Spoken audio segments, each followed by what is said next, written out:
அவசர காலம் அவசர கோலம் என வாழ்ந்து கொண்டிருக்கிற இந்த காலத்தில் எதையும் யோசிக்கவே நேரம் கிடைப்பதில்லை. என்ன செய்யலாம் என நினைப்பதற்குள் ஏதேனும் ஒரு பிரச்சனை வந்து நம்மை கவிழ்த்து விடுகிறது. இதிலிருந்து தப்பிக்கவே முடியாதா என்ற பயம் நம்மை சூழும்போது நாம் திகைக்க ஆரம்பித்து விடுகிறோம். நீங்கள் உண்மையான சாயை பக்தராக இருந்தால் இனி அப்படி திகைக்காதீர்கள். எந்த விஷயமாக இருந்தாலும் அது அவரால் நடத்தப்படுகிறது என்பதை ஆணித்தரமாக உணர்ந்து கொள்ளுங்கள். தாயின் கருவறையில் நுழையும் முன்பு 60 மில்லியன் பேருடன் போட்டியிட்டு ஜெயித்துதான் கருமுட்டைக்குள் நாம் புகுந்து கருவாகி உருவாகி இன்று மனிதராக நடமாடி வருகிறோம். அந்த நிலையில் நமக்கு கையும் இல்லை, காலும் இல்லை, புத்தியும் இல்லை.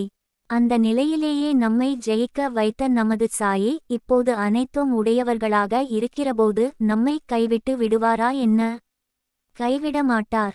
நீங்கள் எதிலும் ஜெயிக்கப் போவது உறுதி.